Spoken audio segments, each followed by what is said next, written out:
Hi hello ನಮಸ್ತೆ ಎಲ್ಲರಿಗೂ inform media ಜಗತ್ತು ಚಾನಲಿನ ಮತ್ತೊಂದು ವಿಡಿಯೋಗೆ ಸ್ವಾಗತ ಸುಸ್ವಾಗತ. ಸ್ನೇಹಿತರೆ, ಎಲ್ಲರೂ ಹೇಗಿದ್ದೀರಾ? ಎಲ್ಲರೂ ಚೆನ್ನಾಗಿದ್ದೀರಾ ಅಂದ್ಕೊಂಡಿದ್ದೀನಿ. ನಾನು ಕೂಡ ತುಂಬಾ ಚೆನ್ನಾಗಿದ್ದೀನಿ. ಎಲ್ಲರೂ ಚೆನ್ನಾಗಿದ್ದೀರಾ ಅಂದ್ಕೊಂಡು ಭಾವಿಸ್ಕೊಂಡು ಇವತ್ತಿನ ಒಂದು ವಿಡಿಯೋನ ಶುರು ಮಾಡಿಬಿಡೋಣ. ಇವತ್ತಿನ ಒಂದು ವಿಡಿಯೋದಲ್ಲಿ ಕನ್ಯಾ ರಾಶಿಯವರಿಗೆ ಇಂದು ಆಷಾಢದ ಅಮಾವಾಸ್ಯೆ ಮುಗಿದ ನಂತರ ಈ ಗಂಡಂತರದ ಬಗ್ಗೆ ಬಹಳಷ್ಟು ಎಚ್ಚರಿಕೆ ವಹಿಸಿ.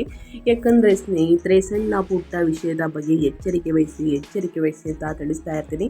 ಆ ವಿಚಾರದ ಬಗ್ಗೆ ಎಚ್ಚರಿಕೆ ವಹಿಸಿ. ಅದು ನಿಮ್ಮ ಹೆಲ್ತ್ ಆಗಿರಬಹುದು, ನಿಮ್ಮ ವ್ಯಾಪಾರ ವ್ಯವಹಾರದಲ್ಲಿ, ಹಣಕಾಸಿನಲ್ಲಿ, ವೃತ್ತಿ ಜೀವನದಲ್ಲಿ, ಉದ್ಯೋಗದಲ್ಲಿ ಏನೆಲ್ಲ ಬದಲಾವಣೆಗಳನ್ನು ಗ್ರಹಗಳು ಸೂಚಿಸಲಿದೆ, ಯಾವುದರ ಬಗ್ಗೆ ಎಚ್ಚರಿಕೆ ವಹಿಸಬೇಕು ಅನ್ನೋದನ್ನ ಕಂಪ್ಲೀಟ್ ಆಗಿ ಇದೇ ವಿಡಿಯೋದಲ್ಲಿ ತಿಳಿಸ್ಕೊಡ್ತಾ ಹೋಗ್ತೀನಿ.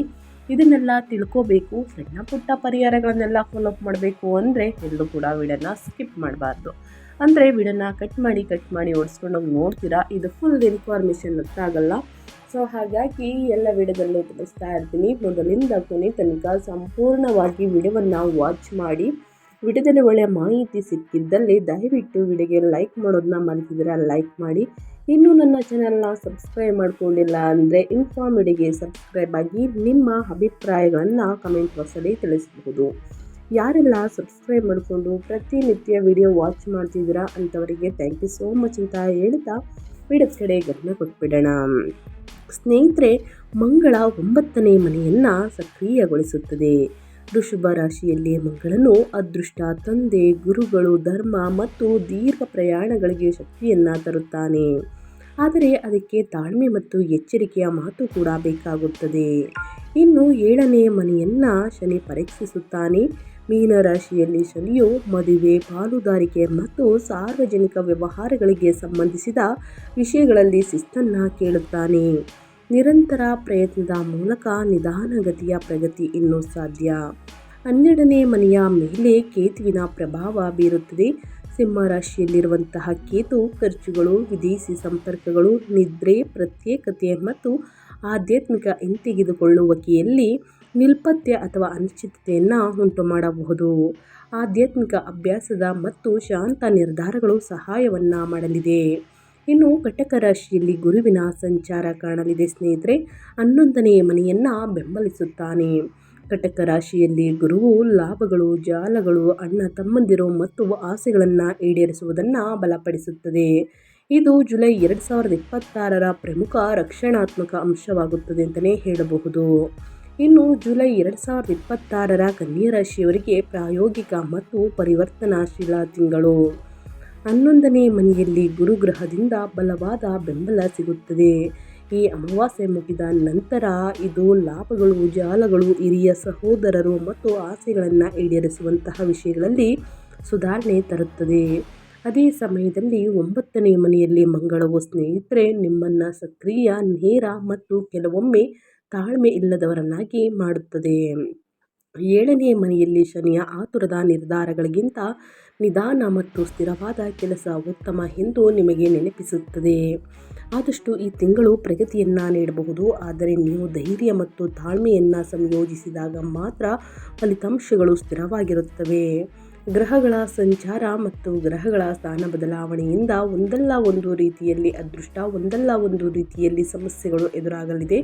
ಅದರಲ್ಲಿ ಸ್ನೇಹಿತರೆ, ಕನ್ಯಾ ರಾಶಿಯವರಿಗೆ ರಾಹು ಮತ್ತು ಕೇತುವಿನ ಪ್ರಭಾವ ಹೇಗಿರಲಿದೆ ಅನ್ನೋದನ್ನ ನೋಡೋದಾದರೆ, ಮೊದಲನೇದಾಗಿ ರಾಹು 6ನೇ ಮನೆಯಲ್ಲಿ ಸಂಚಾರವನ್ನು ಮಾಡುತ್ತಿದೆ. ಸ್ನೇಹಿತರೆ, ಕುಂಭ ರಾಶಿಯಲ್ಲಿ ಈ ತಿಂಗಳ ಪೂರ್ತಿ ಸಂಚಾರ ಕೆಲಸದ ಒತ್ತಡ, ಸ್ಪರ್ಧೆ, ಸಾಲಗಳು ಮತ್ತು ಆರೋಗ್ಯ ಶಿಸ್ತಿನ ಮೂಲಕ ಅಸಾಮಾನ್ಯ ಅವಕಾಶಗಳು ಮತ್ತು ಆಸೆಗಳು ಉದ್ಭವಿಸುತ್ತವೆ.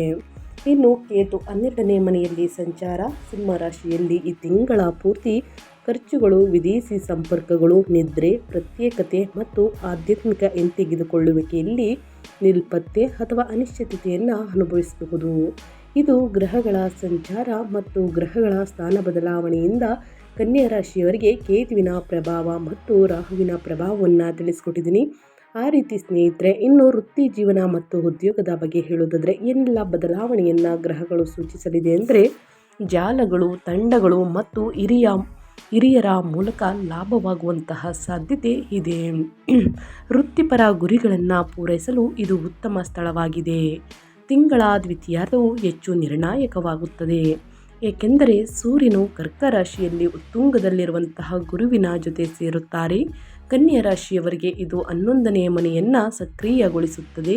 ಆದ್ದರಿಂದ ಲಾಭಗಳು, ಜಾಲಗಳು, ಹಿರಿಯ ಸಹೋದರರು ಮತ್ತು ಆಸೆಗಳನ್ನು ಪೂರೈಸುವುದಕ್ಕೆ ಸಂಬಂಧಿಸಿದಂತಹ ವೃತ್ತಿ ನಿರ್ಧಾರಗಳನ್ನು ಮುಖ್ಯವಾಗುತ್ತವೆ ಅಂತಲೇ ಹೇಳಬಹುದು. ಇನ್ನು 9ನೇ ಮನೆಯಲ್ಲಿ ಮಂಗಳನ ಸಂಚಾರ ನಿಮಗೆ ಧೈರ್ಯ ಮತ್ತು ವೇಗವನ್ನು ನೀಡುತ್ತದೆ. ಅದಿಯಾಗೋ ಹಿರಿಯರು, ಕ್ಲೈಂಟ್ಗಳು ಅಥವಾ ಸಹೋದ್ಯೋಗಿಗಳೊಂದಿಗೆ ಕಠಿಣವಾಗಿ ಮಾತನಾಡುವುದನ್ನು ಆದಷ್ಟು ತಪ್ಪಿಸಿ. 7ನೇ ಮನೆಯಲ್ಲಿ ಶನಿಯ ಸ್ಥಾನವು ಕೆಲವು ಫಲಿತಾಂಶಗಳನ್ನು ವಿಳಂಬಗೊಳಿಸಬಹುದು. ಆದರೆ ಇದು ನಿಮಗೆ ಹೆಚ್ಚು ಪ್ರಬುದ್ಧ ಕೆಲಸದ ಮಾದರಿಯನ್ನು ನಿರ್ಮಿಸಲು ಸಹಾಯವನ್ನು ಮಾಡುತ್ತದೆ. ಇನ್ನು ಅದೇ ರೀತಿ ವ್ಯಾಪಾರ ಮತ್ತು ಸ್ವಯಂ ಉದ್ಯೋಗದ ಬಗ್ಗೆ ಹೇಳೋದಾದರೆ ಏನೆಲ್ಲ ಬದಲಾವಣೆಯನ್ನು ನೋಡಲಿದ್ದೀರಿ ಅಂದರೆ, ವ್ಯವಹಾರಸ್ಥರು ಈ ತಿಂಗಳನ್ನು ವಾಸ್ತವಿಕವಾಗಿ ಕನ್ಯಾ ರಾಶಿಯವರು ಸ್ನೇಹಿತರೆ ಯೋಜನೆಗಾಗಿ ಬಳಸಬೇಕು. ಗುರುವು ಲಾಭಗಳು, ಜಾಲಗಳು, ಹಿರಿಯ ಸಹೋದರರು ಮತ್ತು ಆಸೆಗಳನ್ನು ಈಡೇರಿಸುವ ಮೂಲಕ ಬೆಳವಣಿಗೆಗೆ ಬೆಂಬಲ ನೀಡಿದರೆ, ಬುಧನ ಚಲನೆಯು ಚರ್ಚೆಗಳು, ಕಾಗದ ಪತ್ರಗಳು ಮತ್ತು ಮಾತುಕತೆಗಳನ್ನು ಸುಧಾರಿಸುತ್ತದೆ. ನಿಮ್ಮ ಕ್ಷೇತ್ರವನ್ನು ಅವಲಂಬಿಸಿ ಹೊಸ ಗ್ರಾಹಕರು, ಸಂಪರ್ಕಗಳು, ಪ್ರಯಾಣ ಅಥವಾ ಆನ್ಲೈನ್ ಸಂವಹನದ ಮೂಲಕ ಬರಬಹುದು. ಆದಷ್ಟು ಭಾವನೆ ಅಥವಾ ಒತ್ತಡದ ಮೇಲೆ ಮಾತ್ರ ವಿಸ್ತರಿಸಬೇಡಿ.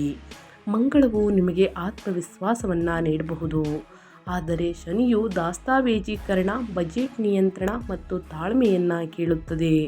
ಆದಷ್ಟು ನಿರ್ಧಾರಗಳನ್ನು ಸರಿಯಾಗಿ ಪರಿಶೀಲಿಸಿದಾಗ ರಿಯಲ್ ಎಸ್ಟೇಟ್, ಶಿಕ್ಷಣ, ಸಲಹಾ, ಸಂವಹನ, ತಾಂತ್ರಿಕ ಕೆಲಸ, ವ್ಯಾಪಾರ ಮತ್ತು ಸೇವಾ ಆಧಾರಿತ ಚಟುವಟಿಕೆಗಳು ಪ್ರಗತಿಯನ್ನು ಸಾಧಿಸಬಹುದು. ಅದೇ ರೀತಿ ನಿಮ್ಮ ಹಣಕಾಸಿನ ಬಗ್ಗೆ ಹೇಳೋದಾದರೆ, ಮೊದಲನೇದಾಗಿ ಮಾರ್ಗದರ್ಶನ, ಪ್ರಯಾಣ, ಬೋಧನೆ, ಸಮಾಲೋಚನೆ ಅಥವಾ ಹಿರಿಯರ ಆಶೀರ್ವಾದದ ಮೂಲಕ ಹಣ ಬರಬಹುದು. ಗುರುವು ರಕ್ಷಣೆ ಮತ್ತು ಉತ್ತಮ ತೀರ್ಪನ್ನು ತರುತ್ತಾನೆ. ವಿಶೇಷವಾಗಿ 11ನೇ ಮನೆಗೆ ಸಂಬಂಧಿಸಿದ ವಿಷಯಗಳಲ್ಲಿ ಸ್ಥಿರವಾದ ಕೆಲಸದ ಮೂಲಕ ಆದಾಯವು ಸುಧಾರಿಸಬಹುದು. ಆದರೆ ಖರ್ಚುಗಳನ್ನು ಬರೆದಿಟ್ಕೊಳ್ಬೇಕು ಮತ್ತು ನಿಯಂತ್ರಿಸಬೇಕು ಸ್ನೇಹಿತರೆ. ಯಾವುದೇ ಪುರಾವೆಗಳಿಲ್ಲದೆ, ಊಹಾತ್ಮಕ ನಿರ್ಧಾರಗಳಿಲ್ಲದೆ ಮತ್ತು ಭಾವನಾತ್ಮಕ ಖರೀದಿಗಳಿಲ್ಲದೆ ಸಾಲ ನೀಡುವುದನ್ನು ಆದಷ್ಟು ತಪ್ಪಿಸಿ. ನೀವು ಆಸ್ತಿ, ವಾಹನ, ಶಿಕ್ಷಣ, ಪ್ರಯಾಣ ಮತ್ತು ವ್ಯಾಪಾರ ಹೂಡಿಕೆಯನ್ನು ಯೋಚಿಸುತ್ತಿದ್ದರೆ, ಅಂತಿಮಗೊಳಿಸುವ ಮೊದಲು ಆಯ್ಕೆಗಳನ್ನು ಎಚ್ಚರಿಕೆಯಿಂದ ಹೋಲಿಕೆಯನ್ನು ಮಾಡಿ ಸ್ನೇಹಿತರೆ. ಖಂಡಿತವಾಗಿಯೂ ಲಾಭವನ್ನು ನೋಡಲಿದ್ದೀರಿ. ಯಾವುದರ ಬಗ್ಗೆ ತಲೆಯನ್ನು ಕೆಡಿಸ್ಕೊಳ್ಬೇಡಿ, ಆತುರದ ನಿರ್ಧಾರಗಳನ್ನು ತೆಗೆದುಕೊಳ್ಬೇಡಿ. ದುಡುಕಿನ ನಿರ್ಧಾರಗಳು ಹೊಳಿತಲ್ಲ, ಒಂದಷ್ಟು ಹೂಡಿಕೆಯನ್ನು ಮಾಡಿ ಸ್ನೇಹಿತರೆ. ಇನ್ನು ಮೇಯ್ನಾಗಿ ಕನ್ಯಾ ರಾಶಿಯವರ ಆರೋಗ್ಯದ ಬಗ್ಗೆ ಹೇಳೋದಾದರೆ ಏನೆಲ್ಲ ಬದಲಾವಣೆ ಕಂಡು ಬರಬಹುದು, ಯಾವುದರ ಬಗ್ಗೆ ನಿಮ್ಮ ಹೆಲ್ತ್ ಬಗ್ಗೆ ಎಚ್ಚರಿಕೆ ವಹಿಸಬೇಕು ಅಂತ ನೋಡೋದಾದರೆ ಸ್ನೇಹಿತರೆ, ಸಕ್ಕರೆ ಅಂದರೆ ಶುಗರ್ ಸ್ನೇಹಿತರೆ, ಮೂತ್ರಪಿಂಡಗಳು, ಸಂತಾನೋತ್ಪತ್ತಿ ಆರೋಗ್ಯದ ಸಮಸ್ಯೆಗಳು ಮತ್ತು ಸ್ನೇಹಿತರೆ ಗ್ಯಾಸ್ಟ್ರಿಕ್ ಸಮಸ್ಯೆ, ಆಮ್ಲೀಯತೆ, ಸಂಬಂಧದ ಒತ್ತಡವನ್ನು ಸಮತೋಲನದಲ್ಲಿಡಿ. ಆದಷ್ಟು ಸ್ನೇಹಿತರೆ ನಿಮ್ಮ ಆರೋಗ್ಯದ ಬಗ್ಗೆ ಬಹಳಷ್ಟು ಎಚ್ಚರಿಕೆ ವಹಿಸಿ. ಜಂಕ್ ಫುಡ್ನಿಂದ ಆದಷ್ಟು ಹೊರಬನ್ನಿ. ಮಂಗಳವು ಸಾಕ ಕಿರಿಕಿರಿ ಮತ್ತು ಚಡಪಡಿಕೆಯನ್ನು ಹೆಚ್ಚಿಸಬಹುದು. ಆದ್ದರಿಂದ ಅನಿಯಮಿತ ಆಹಾರ, ಕೋಪ ಮತ್ತು ಅತಿಯಾದ ಕೆಲಸವನ್ನು ಆದಷ್ಟು ತಪ್ಪಿಸಿ. ನಿರ್ಲಕ್ಷ್ಯಪಟ್ಟಂತಹ ಸಮಸ್ಯೆಯನ್ನು ಮುಂದೂಡಬಾರ್ದು ಎಂದು ಶನಿ ಸೂಚಿಸುತ್ತಿದೆ. ನಿಯಮಿತ ನಿದ್ರೆ ಮಾಡಿ, ನಡಿಗೆ ಅಂದರೆ ವಾಕಿಂಗನ್ನು ಮಾಡಿ, ಪ್ರಾಣಾಯಾಮವನ್ನು ಮಾಡಿ ಮತ್ತು ಸರಳ ಆಹಾರವು ಸಹಾಯವನ್ನು ಮಾಡುತ್ತದೆ. ನಿಮಗೆ ಈಗಾಗಲೇ ದೀರ್ಘಕಾಲದ ಆರೋಗ್ಯ ಸಮಸ್ಯೆ ಇದ್ದರೆ ತಡ ಮಾಡದೆ ವೈದ್ಯಕೀಯ ಸಲಹೆಯನ್ನು ಅನುಸರಿಸಿ. ನೆಗ್ಲೆಕ್ಟ್ ಅಂತೂ ಮಾಡೋದಕ್ಕೆ ಹೋಗಬೇಡಿ. ಹೆಲ್ತ್ ಬಗ್ಗೆ ಸ್ನೇಹಿತರೆ, ನಿಮ್ಮ ಹೆಲ್ತ್ ಬಗ್ಗೆ ಬಹಳಷ್ಟು ಎಚ್ಚರಿಕೆ ವಹಿಸಬೇಕು ಸ್ನೇಹಿತರೆ. ಪ್ರತಿದಿನ ಯೋಗ, ಧ್ಯಾನ, ಮೆಡಿಟೇಷನ್ ಮತ್ತು ಅನಿಯಮಿತ ಆಹಾರವನ್ನು ತಪ್ಪಿಸಿ. ನಿಯಮಿತವಾಗಿ ಸ್ನೇಹಿತರೆ ಆಹಾರದ ಪದ್ಧತಿಯನ್ನು ಅಳವಡಿಸಿಕೊಳ್ಳಿ. ಆದಷ್ಟು ಸಮಸ್ಯೆ ಕಂಡು ಬಂದಿದ್ದಲ್ಲಿ ಸ್ನೇಹಿತರೆ ಮುಂದೂಡಬೇಡಿ. ಶನಿ ಗ್ರಹ ಸೂಚಿಸುತ್ತಿದೆ, ಇದರ ಬಗ್ಗೆ ಎಚ್ಚರಿಕೆ ವಹಿಸಿ ಅಂತ ಹೇಳ್ತಾ, ಇನ್ನು ಮುಂದಿನದಾಗಿ ಹೇಳೋದಾದರೆ ಕುಟುಂಬ ಮತ್ತು ವೈಯಕ್ತಿಕ ಸಂಬಂಧಗಳ ಬಗ್ಗೆ. ಸ್ನೇಹಿತರು, ಅಣ್ಣ ತಮ್ಮಂದಿರು ಮತ್ತು ಸಾಮಾಜಿಕ ವಲಯಗಳು ಬೆಂಬಲ ನೀಡುತ್ತವೆ. ತಿಂಗಳ ಆರಂಭದಲ್ಲಿ ಸ್ನೇಹಿತರೆ ಸಾಕಷ್ಟು ಬದಲಾವಣೆಯನ್ನು ನೋಡ್ತಾ ಬಂದಿದ್ದೀರಾ. ಶುಕ್ರ ರಾಶಿ ಬದಲಾಗುವುದರಿಂದ ಭಾವನಾತ್ಮಕ ಉಷ್ಣತೆ ಹೆಚ್ಚಾಗುತ್ತದೆ.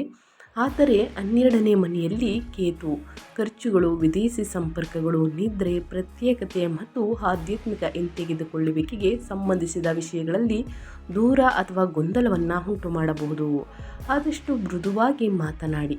ಪ್ರತಿಯೊಂದು ಸಣ್ಣ ವಿಷಯವನ್ನು ಚರ್ಚೆಯಾಗಿ ಪರಿವರ್ತಿಸಬೇಡಿ. ನೀವು ಮೊದಲು ಆಲಿಸಿ ನಂತರ ಪ್ರತಿಕ್ರಿಯಿಸಿದಾಗ ವೈವಾಹಿಕ ಮತ್ತು ಕುಟುಂಬ ಸಾಮರಸ್ಯವು ಸುಧಾರಿಸುತ್ತದೆ. ಒಟ್ಟಾರೆಯಾಗಿ ಹೇಳಬೇಕು ಅಂದರೆ ಏನೆಲ್ಲ ಬದಲಾವಣೆಯನ್ನು ನಿಮ್ಮ ಹೆಲ್ತ್ ಬಗ್ಗೆ ಎಚ್ಚರಿಕೆ ವಹಿಸಬೇಕು ಮತ್ತು ಕುಟುಂಬದಲ್ಲಿ ಏನೆಲ್ಲ ಬದಲಾವಣೆಗಳು ಕಂಡುಬರಲಿದೆ ಅನ್ನೋದನ್ನ ಒಟ್ಟಾರೆಯಾಗಿ ತಿಳಿಸ್ಕೊಟ್ಟಿದ್ದೀನಿ ಸ್ನೇಹಿತರೆ. ಇನ್ನು ವಿದ್ಯಾರ್ಥಿಗಳ ಬಗ್ಗೆ ಹೇಳೋದಾದರೆ ಅವರ ವಿದ್ಯಾಭ್ಯಾಸದಲ್ಲಿ ಏನೆಲ್ಲ ಬದಲಾವಣೆಗಳು ಕಂಡುಬರಲಿದೆ ಅಂದರೆ ತಡರಾತ್ರಿಯ ಅಧ್ಯಯನ ಮತ್ತು ನಿದ್ರೆಯ ನಷ್ಟವನ್ನು ತಪ್ಪಿಸಿ, ಬೇರೆಯವರಿಗೆ ಆದಷ್ಟು ಹೋಲಿಕೆಯನ್ನು ಮಾಡುವುದನ್ನು ತಪ್ಪಿಸಿ, ಮನೋರಂಜನೆ ಕಡೆ ಆಸಕ್ತಿ ಹೆಚ್ಚಾಗಲಿದೆ, ಅಧ್ಯಯನದ ಕಡೆ ಆಸಕ್ತಿ ಕಡಿಮೆಯಾಗಲಿದೆ ಸ್ನೇಹಿತರೆ. ಪ್ರತಿದಿನ ಒಂದು ವೇಳಾಪಟ್ಟಿಯನ್ನು ರಚಿಸಿ ಸರಿಯಾದ ಸಮಯಕ್ಕೆ ಕೂತು ಅಧ್ಯಯನವನ್ನು ಮಾಡಿ. ವಿದೇಶಿ ಶಿಕ್ಷಣ ಮತ್ತು ಆನ್ಲೈನ್ ಕೋರ್ಸ್ಗಳು ನಿಧಾನವಾಗಿ ಪ್ರಗತಿ ಕಾಣಬಹುದು. ಬುಧನ ಚಲನೆಯು ಅಂದರೆ ನಿಮ್ಮ ರಾಶಿಯ ಅಧಿಪತಿಯಾಗಿರುವಂತಹ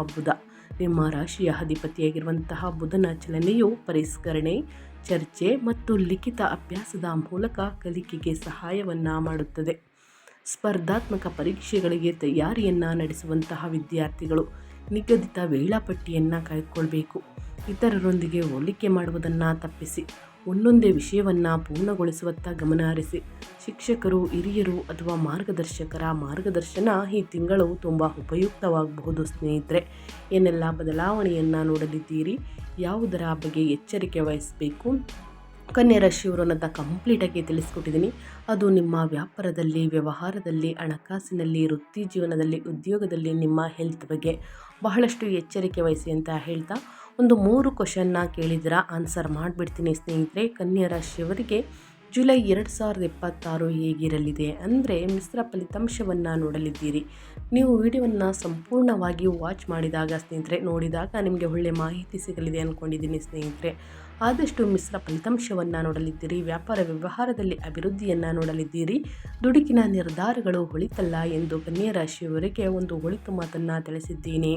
ಇನ್ನು ಕನ್ಯಾ ರಾಶಿಯವರಿಗೆ ಜುಲೈ 2026 ವೃತ್ತಿ ಮತ್ತು ಹಣಕ್ಕೆ ಒಳ್ಳೆಯದೇ. ಅಂದರೆ ಹೂಡಿಕೆಯನ್ನು ಮಾಡಬೇಕಾದ್ರೆ ಸ್ನೇಹಿತರೆ ಎಚ್ಚರಿಕೆಯಿಂದ ಹೂಡಿಕೆಯನ್ನು ಮಾಡಿ. ಆತುರದಲ್ಲಿ ಅಂದರೆ ತರಾತುರಿಯಲ್ಲಿ ಹೂಡಿಕೆಯನ್ನು ಮಾಡಬೇಡಿ. ಪರಿಣಿತರ ಸಲಹೆಗಳನ್ನು ತೆಗೆದುಕೊಂಡು ಹೂಡಿಕೆಯನ್ನು ಮಾಡಿ. ವೃತ್ತಿ ಜೀವನದಲ್ಲೂ ಕೂಡ ನಿಧಾನವಾಗಿ ಮೆಚ್ಚುಗೆ ಸಿಗಲಿದೆ ಮೇಲಧಿಕಾರಿಗಳಿಂದ ಸ್ನೇಹಿತರೆ. ಅಲ್ಲಿ ತನಕ ನೀವು ವೆಯ್ಟ್ ಮಾಡಬೇಕಾಗುತ್ತದೆ.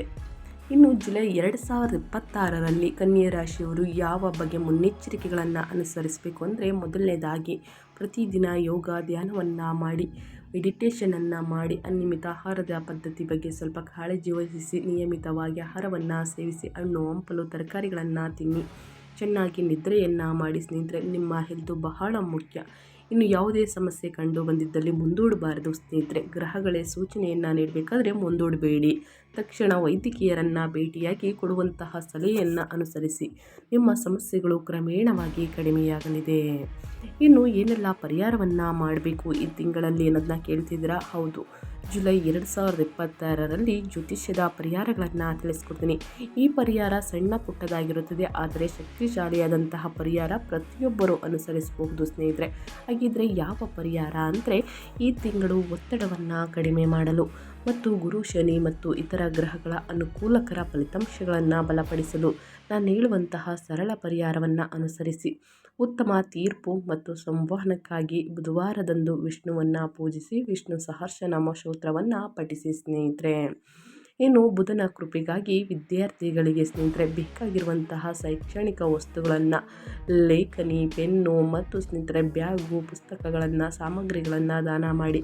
ಜೊತೆಗೆ ಹೆಸರು ಕಾಳುಗಳನ್ನು ದಾನ ಮಾಡಿ ಸ್ನೇಹಿತರೆ. ವಿದ್ಯಾಭಿವೃದ್ಧಿಯಾಗಲಿದೆ. ಬುಧವಾರದಂದು ಈ ಸಣ್ಣ ಪರಿಹಾರವನ್ನು ತಪ್ಪದೇ ಮಾಡಬೇಕಾಗುತ್ತದೆ ಕನ್ಯಾ ರಾಶಿಯ ವಿದ್ಯಾರ್ಥಿಗಳು. ಇನ್ನು ಲಾಭಗಳು ಮತ್ತು ಮಾರ್ಗದರ್ಶನವನ್ನು ಬಲಪಡಿಸಲು ಗುರುವಾರದಂದು ಗುರುವಿಗೆ ಪ್ರಾರ್ಥನೆಯನ್ನು ಸಲ್ಲಿಸಿ. ಗುರು ಸ್ತೋತ್ರವನ್ನು ಹೇಳಿ. ಶನಿವಾರದಂದು ಶನಿ ಸ್ತೋತ್ರವನ್ನು ಹೇಳಿ. ಸಣ್ಣ ಪುಟ್ಟ ಸಹಾಯವನ್ನು ಮಾಡಿ. ಬಡವರಿಗೆ, ನಿರ್ಗತಿಕರಿಗೆ ಅನ್ನದಾನ, ವಸ್ತ್ರದಾನ ಮತ್ತು ಸ್ನೇಹಿತರೆ ನಿಮ್ಮ ಕೈಯಲ್ಲಾದಷ್ಟು ಹಣ ಸಹಾಯವನ್ನು ಮಾಡಿ. ಈ ಸಣ್ಣ ಪುಟ್ಟ ಪರಿಹಾರದಿಂದಲೇ ದೊಡ್ಡ ಸಮಸ್ಯೆಗಳೇ ನಿವಾರಣೆಯಾಗಲಿದೆ. ಹಾಗಾಗಿ ಕನ್ಯಾ ರಾಶಿಯವರು ತಪ್ಪದೇ ಈ ಪರಿಹಾರವನ್ನು ಮಾಡಿ ಅಂತ ಹೇಳ್ತಾ ನಾನು ವಿಡಿಯೋವನ್ನು ಎಂಡ್ ಮಾಡ್ತಾ ಇದ್ದೀನಿ.